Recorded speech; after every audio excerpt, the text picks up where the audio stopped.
clients depuis le mois de septembre dernier, nous nous sommes rendus compte, nous dans la profession, que nous étions finalement une profession assez méconnue. Le notaire est tout d'abord un officier public et ministériel sous tutelle de la chancellerie et non de Bercy qui tente aujourd'hui de nous réglementer. Le rôle du notaire est de rédiger des actes authentiques qui vont conférer aux actes signés la force probante et la force exécutoire, c'est-à-dire cela équivaut en fait à un acte signé devant notaire à une décision de justice. Donc, pour prendre un petit peu un parallèle avec ce que disait Bernadette tout à l'heure quant à la sécurité juridique, que nous assurons, nous, par le biais de nos actes, et ce par délégation de la puissance publique que l'État nous confère. Le notaire va établir des actes qui vont toucher à divers à notre sens très bien réalisé. Voudrions-nous discuter un peu plus contre la loi ou au sujet de la loi pour la croissance, l'activité et l'égalité des chances, dite loi Montebourg ou encore plus dernièrement loi Macron. Alors cette loi dont le but est louable, mais qui en fait est une loi fourre-tout, c'est un terme qui revient à de nombreuses reprises, révèle plus du savant dosage politique que d'une grande ambition réformatrice, puisqu'effectivement elle touche au droit du travail dominical, au transport en car, aux auto-écoles, aux professions réglementées, et j'en passe. L'origine de cette loi, qui initialement était de redistribuer 6 milliards d'euros aux Français, vient en fait de la pression, c'est ce que disait Bernadette tout à l'heure, de la pression que met Bruxelles sur notre gouvernement pour réformer notre pays. Alors, but bien évidemment louable, mais en fait, on se rend compte que Bruxelles vraiment met une grosse pression sur le département et que les professions réglementées du droit, qui dépendent en fait de la chancellerie, ont été incorporées à ce texte global de Bercy, sous la pression des lobbies anglo-saxons qui souhaitent en fait faire main basse sur nos professions juridiques.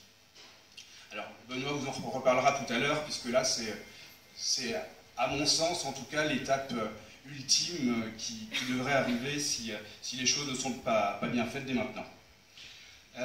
Vous avez pu noter que les professions du droit se sont fortement mobilisées ces derniers mois, et notamment au mois de janvier dernier, puisque notaires et avocats sont descendus main dans la rue, non seulement pour défendre leur utilité, bien entendu, mais surtout pour défendre notre système juridique.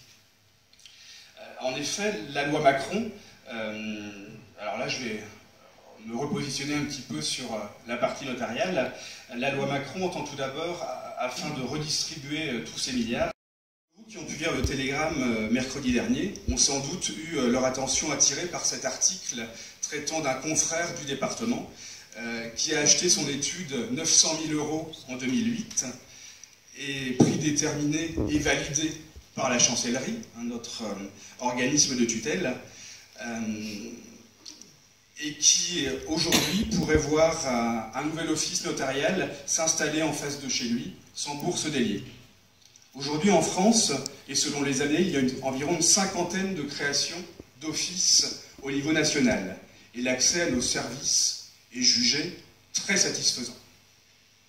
En effet, il n'y a pas d'attente de plusieurs semaines pour obtenir un rendez-vous chez nous, comme ça peut être les cas dans certaines professions, les professions médicales notamment. Le but du gouvernement, dans un décret qui pourrait être fixé par la suite, serait d'arriver à la création de 5000 offices d'ici 5 ans. Il faut savoir qu'aujourd'hui, il y a 9500 notaires en France, un petit peu plus, 9800, et que le but du gouvernement serait de créer 5000 notaires de plus en 5 ans. Cela engendrera donc évidemment, inévitablement, des licenciements que la profession est déjà évaluée à 12 000 licenciements sur la profession au niveau national, sur les 48 000 employés qui existent aujourd'hui et qui travaillent aujourd'hui dans nos offices. D'autres effets pervers, alors plus ou moins, Benoît nous en reparlera toujours certainement tout à l'heure, est la création de sociétés pluriprofessionnelles, qui à mon sens porterait un gros coup à nos professions, notamment avec une forte perte d'indépendance nous sommes des professions complémentaires, mais je pense qu'à terme, on pourrait quand même arriver vers certains conflits d'intérêts. Au niveau notarial, ça engendrerait évidemment aussi la perte du conseil gratuit que nous dispensons aujourd'hui aux clients.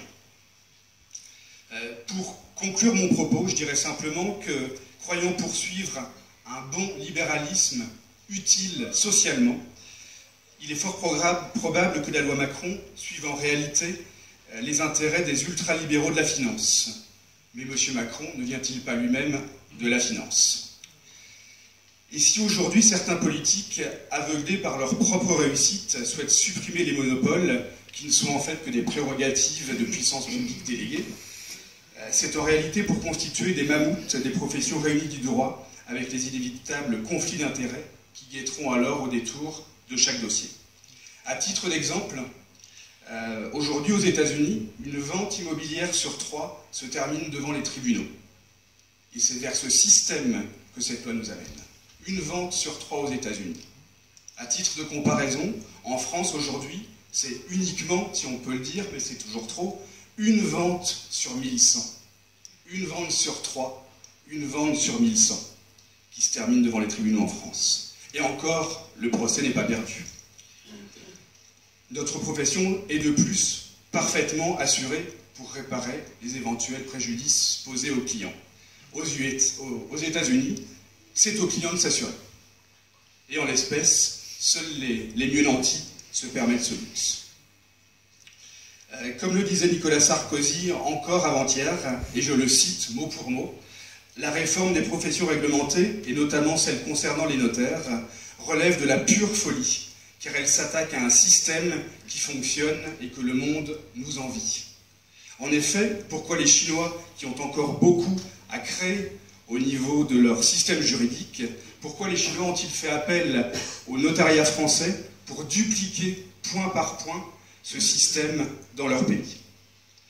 Si le notariat n'est évidemment pas opposé à la réforme, il faudrait au moins que le ministre et nos députés nous écoutent, ce qui ne semble pas être aujourd'hui le cas avec ce gouvernement qui commence déjà à diriger à coup de 49.3.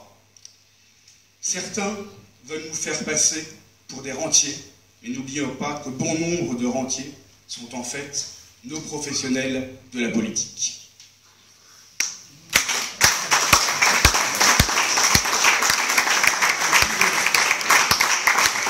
Et donc, je vais passer la parole. La plus grande partie autour de cette assemblée.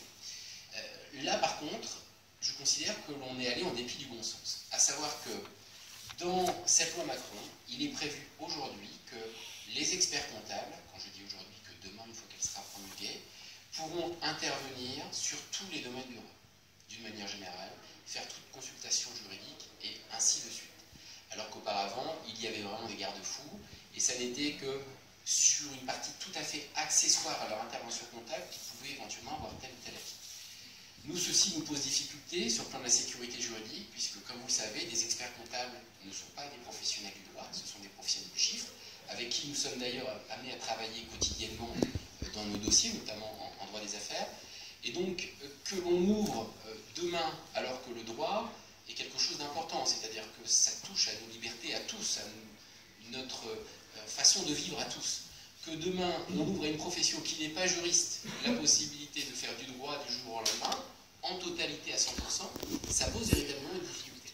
Voilà, ça c'est un premier sujet d'inquiétude.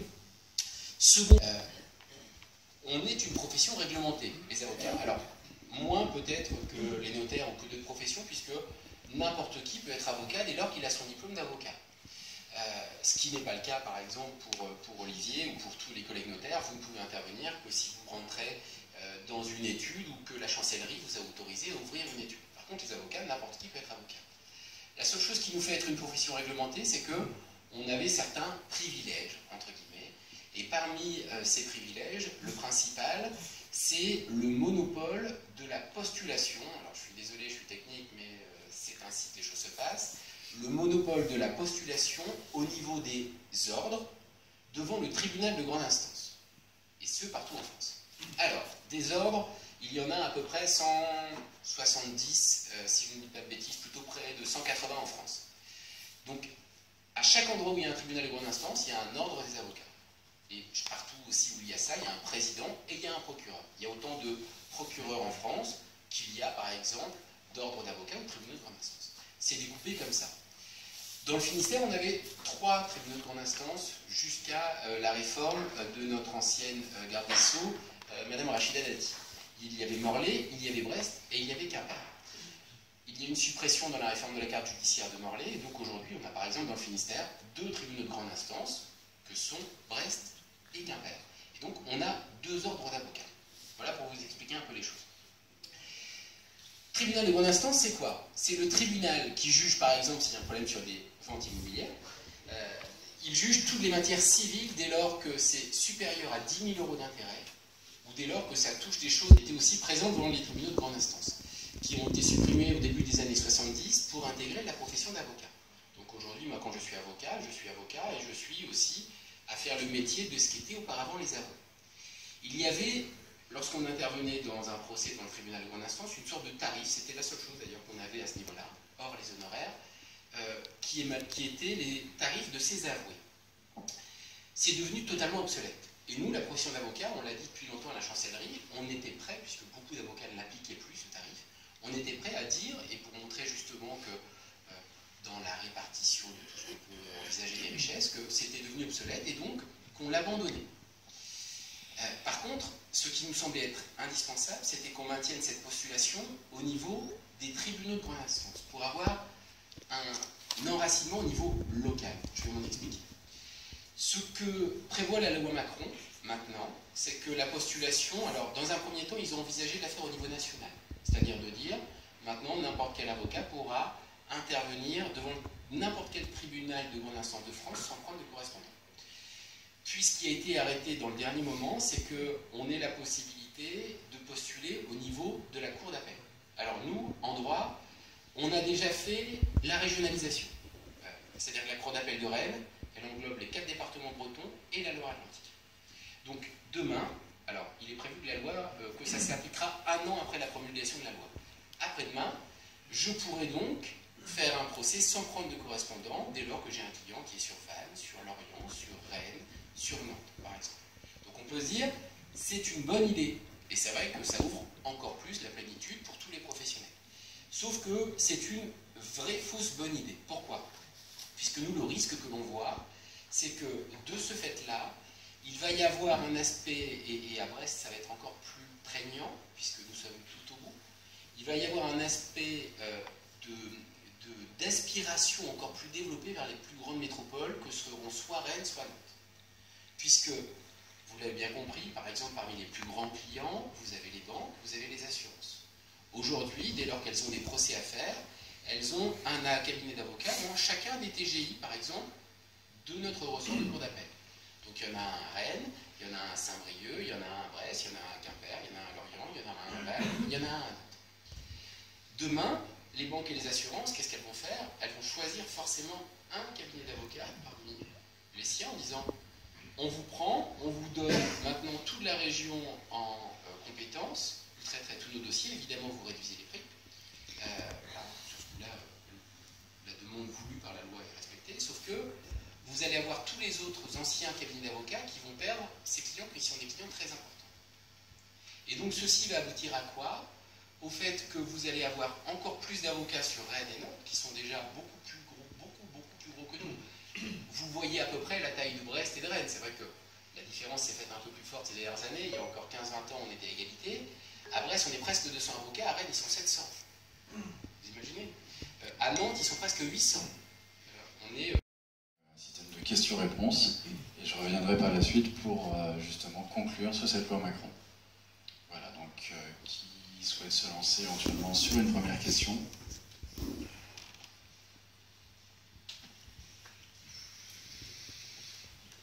C'est la première la plus dure.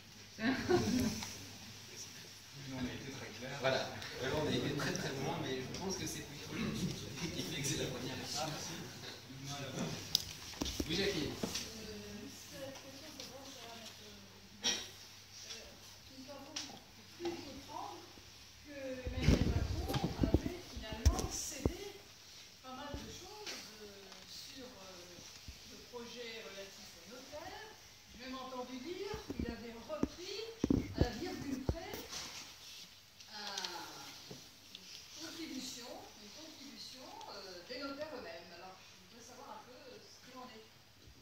un très bon service de com, Emmanuel Macron. Non, en fait, ils n'ont pas abandonné grand-chose, ou en tout cas, en ce qui concerne le sujet sur lequel il a admis, en fait, s'être trompé, c'est simplement par rapport aux tarifs, où effectivement, il avait prévu un corridor tarifaire très compliqué, et en fait, il a simplement remis les choses sur un axe juste un tout petit peu différent, en disant les notaires parisiens ne seront jamais impactés par une négociation sur le tarif. Par contre, tous les notaires de province le seront, puisqu'en fait, les négociations ne seront autorisées que pour les actes situant entre 100 000 et 300 000 euros de prix de vente, par exemple. C'est-à-dire que ça va faire une économie, on va dire, d'environ 300 euros pour le client, quand l'État va encaisser, État et collectivité va encaisser 5,79% sur ce prix de vente, c'est-à-dire, on va dire en moyenne, entre 7 et 15 000 euros. Nous, il va falloir qu'on fasse une réduction de 300 euros sur nos émoluments.